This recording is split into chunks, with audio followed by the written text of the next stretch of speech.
Il s'appelle comment? Il s'appelle Joseph. Il est décédé, si je ne me trompe pas, c'est le 9 juin qu'il est décédé, qu'on a appris la nouvelle de sa mort suite à une courte maladie. Et son corps a été rapatrié au Congo le 11 juin. C'est le 11 juin que son corps a été rapatrié au Congo. Il est décédé quand? Il est décédé le 9 juin 2025. Son corps a été rapatrié le 11 juin 2025. Je peux... Attends, en moins de 48 heures? Oui. C'est quand ses parents ont appris la nouvelle que leur fils était décédé. Moi aussi, j'étais étonnée. J'ai dit, comment ça, son corps a été rapatrié si rapidement comme ça? Donc ici, ça dépend des moyens que vous avez. Si vous avez des moyens, les Turcs sont prêts à tout pour rapatrier les corps. Qu'est-ce qu'ils... Vous restez, on va vous poser des questions.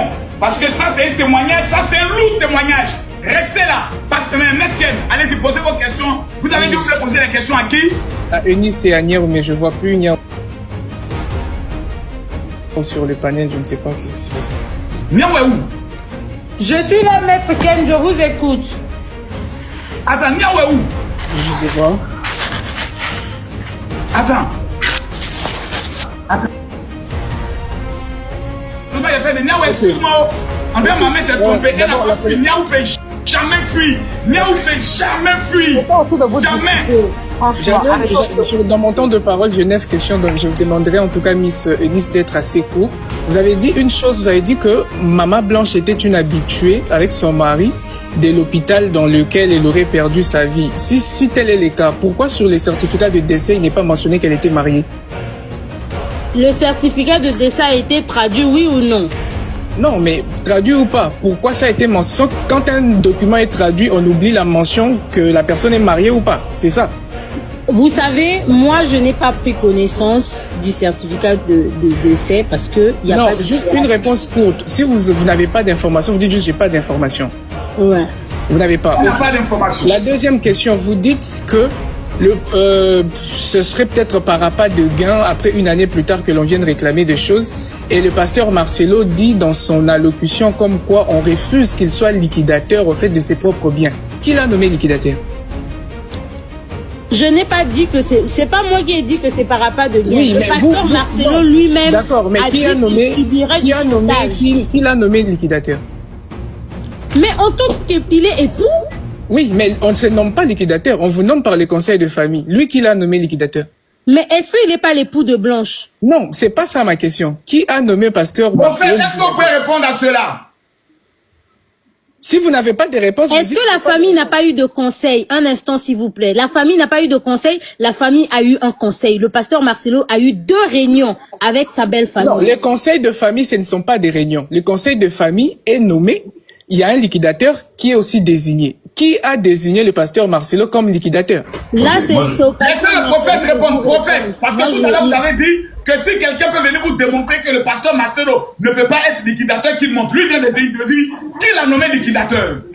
Ok, donc en fait, je vais poser la question. Le prophète pourra vous répondre parce que lui connaît les termes. Une réponse courte. Moi, je suis pas imposteur. Allez-y. Ok, donc, selon vous, la loi donne droit de liquidation à qui?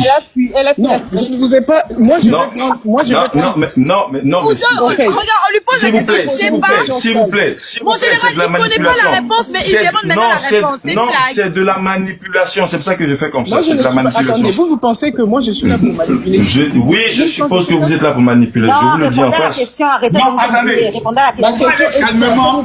Les amis, on va aller calmement. On sort les articles. Attendez, Maître Ken. Voilà. Qu'est-ce que vous voulez dire exactement? Exactement, merci.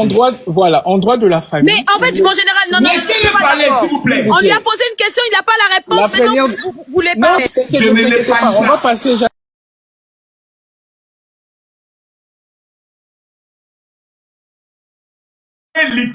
Voilà. La première des choses... C'est convenu à quoi? C'est ça qu'on veut savoir. Toutes les questions que je pose, j'en ai des réponses. Je demande pour que je revienne après avec des réponses. La première des choses, d'abord, un liquidateur est nommé, désigné parmi les héritiers de première catégorie. C'est que le pasteur Marcelo n'est pas. De 2, si on ne trouve pas des liquidateurs dans la première catégorie, en ce sens, il faut réunir les conseils de famille pour que l'on puisse désigner un liquidateur. Le problème, c'est que le pasteur Marcelo est un héritier de la même catégorie que la maman de Maman Blanche et ses frères et sœurs. Ce qui signifie que s'il est liquidateur, il devait être nommé par un conseil de famille dans lequel se trouvent 3 membres de la famille de Maman Blanche. Cela s'est fait, oui ou non? Je ne sais pas. La troisième de question à Madame Enis. Quand le pasteur Marcelo, Marcos, c'est à moi de répondre, parce que c'est pour ça que je pose la question. Attendez, non, vous n'avez pas répondu. Prophète, je ne vous permets pas. Laissez-le finir. Laissez-moi, c'est mon temps de parler. Vous allez répondre, laissez-le finir. C'est moi le juge, laissez-le finir. La troisième question. Il ne fait pas, laissez-le finir. Vous pensez, mais franchement. La troisième des questions, lorsque l'on propose à la famille des mamans blanches 250 000 $, cette estimation de 250 000 $ a été faite par qui? Par le pasteur Marcelo seul ou